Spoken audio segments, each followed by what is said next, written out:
Hey ladies and gentlemen, welcome back to the channel. As always, it is Nick here, back to your daily crypto news and analysis. And today we are going to be talking about Ripple and XRP, as was the vast majority of crypto and finance. And with that being said, I hope that you are all having a beautiful day or a beautiful night wherever you guys are out there in the world.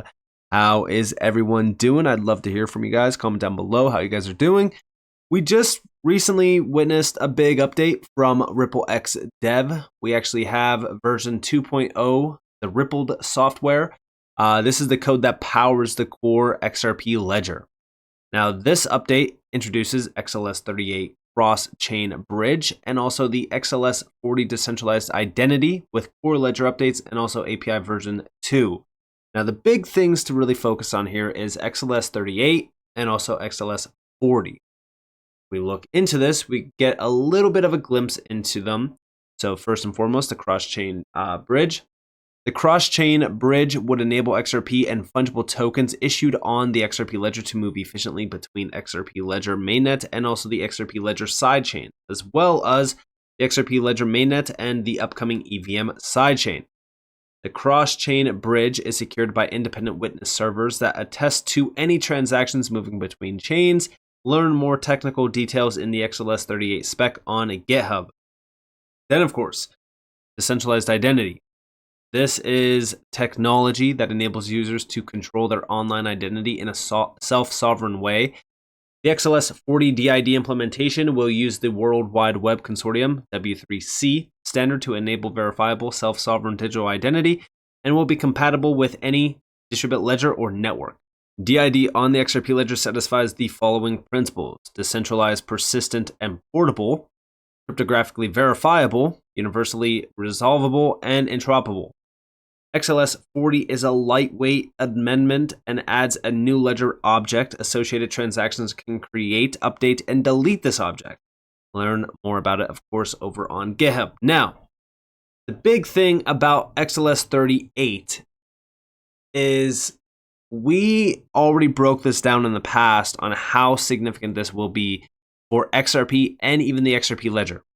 I'm going to go over that post from myself earlier last year or later last year, but I want to also go over this post by Anthony Welfare, who, if you guys don't know, is the CBDC strategic advisor actually at Ripple. We have these are significant upgrades which will help drive further adoption of XRP ledger and help fuel additional growth in the XRP ledger ecosystem, which, by the way, this is crucial. I don't think people realize how much value there is around the XRP ledger for XRP.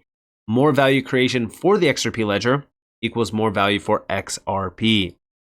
XLS-38 cross-chain bridge. The cross-chain bridge would enable XRP and fungible tokens issued on the XRP ledger to move efficiently between XRP ledger mainnet and XRP ledger sidechains, as well as the XRP ledger mainnet and the upcoming EVM sidechain. My thoughts: blockchain technology is all about working together. Blockchain is a team sport. Cross-chain bridge is a great way to help build a fully connected ecosystem. And of course, the DID. My thoughts: identity is the fundamental start and end of every transaction on-chain or off-chain. Knowing the ID of the sender and receiver is critical, but the exact information required is verifiable and dependent on, variable. I'm always thinking back to verifiable with Hedera, and dependent on needs. DID helps to control what data is seen by who. Exciting times ahead for the XRP ledger and the blockchain world. Now, let's go back in time to around September. This is when I put out this post regarding XLS-38D. Now, I also did address XLS-30D, which we will be going over shortly in this video as well. I said there are some incredible proposals around the XRP ledger that are out there right now. One of the biggest proposals everyone is waiting for is the XLS-30D, which is the introduction of an AMM on the XRP ledger. Don't overlook XLS-38D though, which is the EVM sidechain, which is a direct gateway to over 100 million wallets and so much more. This is very exciting, especially for all XRP holders. These sidechains are very beneficial for major development, adoption, and expansion. I look forward to the future where there is thousands of use cases live on the ledger, creating endless value and demand for XRP. And by the way, there's 1,500 use cases on the XRP ledger right now. And here we actually have the benefits of the EVM compatibility. Again, you have all of the main ones here. And you also have on the bottom right, 100 million plus unique wallets, making mass adoption easier for Web3 apps. Then also over here, we have overview and numbers. Developers, for an example, EVM had 61,000 new developers only in 2022 alone. Currently speaking, the XRP Ledger has about roughly 100 to 200 developers. I think that this is a little bit more, maybe under 300 though. dApps, XRP Ledger has probably less than 500 dApps. Do know that it actually has 1,500. 37,000 plus dApps running only on Polygon. Top 25 dApps with higher TVL are all in EVM compatible chains. And then the benefits of EVM compatibility again. And on the last slide here, we have overview and numbers, libraries, users, and even wallets. And again, this just kind of shows you how large of an opportunity that XLS-38D really is. I mean, when we really look at this, this could expose the XRP Ledger to massive amounts of developers, users, dApps, you name it. And it also allows for easier portability from Ethereum over to the XRP Ledger, which, by the way, if you guys have been following my channel for a while, you do know that there's actually a big move happening from Ethereum over to very efficient chains like even Hedera, for an example. Now, outside of this, big shout out to Mr. Huber. We actually have him putting out a report regarding its SEC documents. This is actually from the Zankhanov case. You do see, why does Ripple want the AMM so much? I found the answer from Ripple's summary judgment motion in the Zankhanov case. More than half of Ripple's on-demand liquidity costs consist of fees paid to market makers who provide the necessary liquidity in illiquid on-demand liquidity channels. Despite delisting in the US, XRP was apparently the only sufficiently liquid market there that did not require Ripple to pay XRP market makers themselves, but rather for them to do so on their own. The AMM is the ultimate solution to this problem.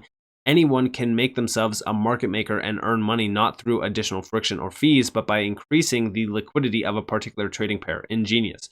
Now, we actually have Panos, which, by the way, if you guys do know Panos, incredible individual around the space. You still need an on and off ramp though, and it's not available in some countries. Plus, most services charge high fees, so as of now, on-demand liquidity plus AMM doesn't make a lot of sense until these rails are live and available in all corridors. On-demand liquidity is live. Then Mickey B. Fresh responded, and this is a big one to note because I've been seeing a lot of discussions around the FX market, sorry. Remember, the FX market is a massive market. There's trillions of dollars, 7.5 to be specific, flowing through the FX market on a day-to-day basis. Ripple has 70 payout markets live, covers 90% of the FX market. But I can think of another huge missing piece: need for premium KYC regulated tokenized fiat issued on the XRP Ledger in at least G7 fiats to start to run on-demand liquidity through XRP Ledger DEX and the AMM. I get the feeling that Ripple Payments was more than a rebranding name. Not sure, but it's a significant shift to integrate into the DEX AMM. Lirziet is right. I've read numerous court docs from SEC versus Ripple that show the cost of incentivizing and subsidizing liquidity for on-demand liquidity. Bring it all on Ledger and boost the ecosystem. And here we actually have that 2023 report. This is RippleNet Payout Network Guide.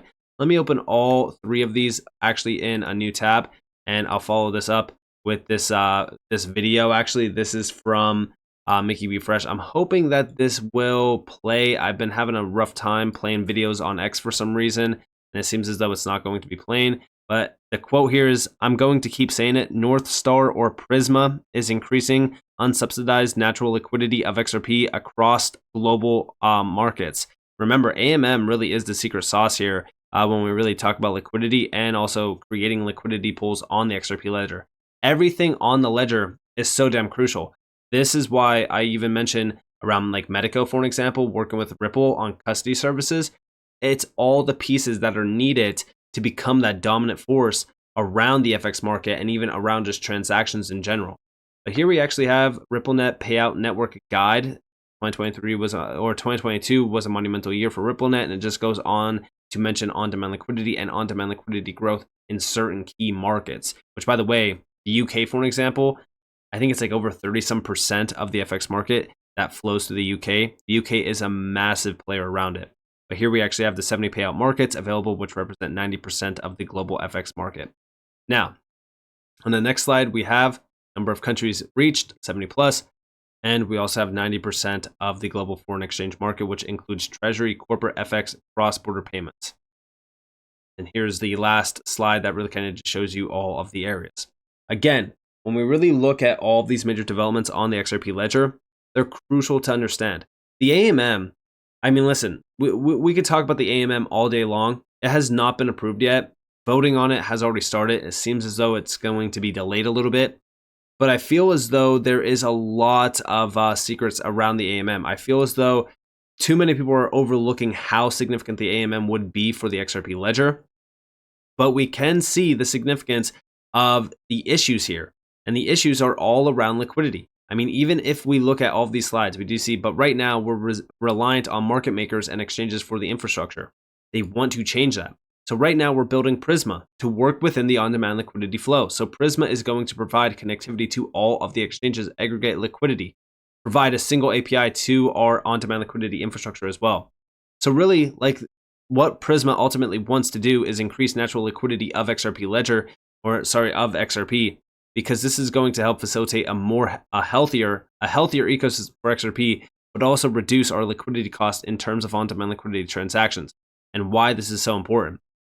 And here we have over here, the cost of liquidity is about 50% of the total cost of on-demand liquidity. So we're spending a lot of time trying to reduce the total cost of liquidity, because that will ultimately allow us to scale on-demand liquidity at a lower and lower cost basis and ultimately turn it from a negative margin business into a positive margin business. So this is the secret sauce around scaling on-demand liquidity at a very low cost that allows them to scale massively and tremendously. I mean, this is going to really be the secret around this, which we've mentioned around the AMM for a while.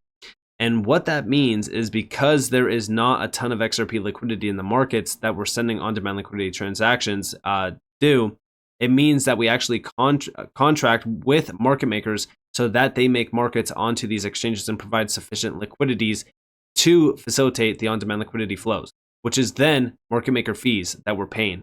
So we're literally paying these market makers to go onto these exchanges and to make markets. And guess what? With the AMM, those markets are already made through liquidity pools.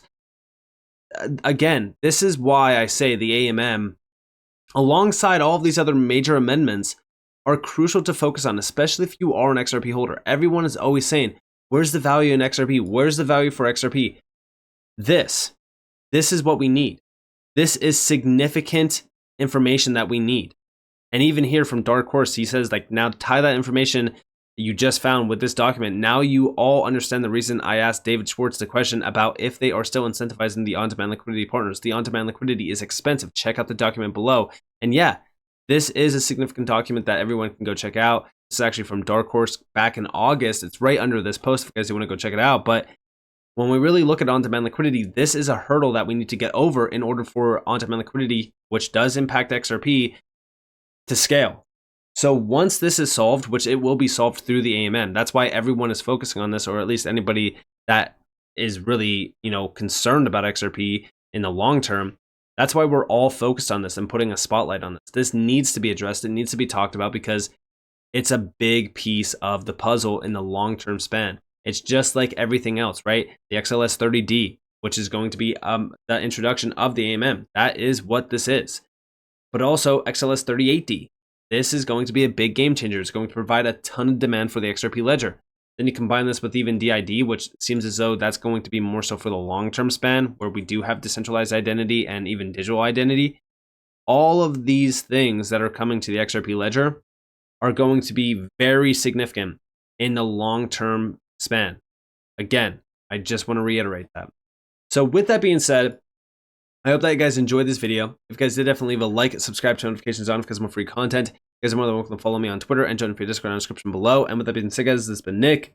Peace out.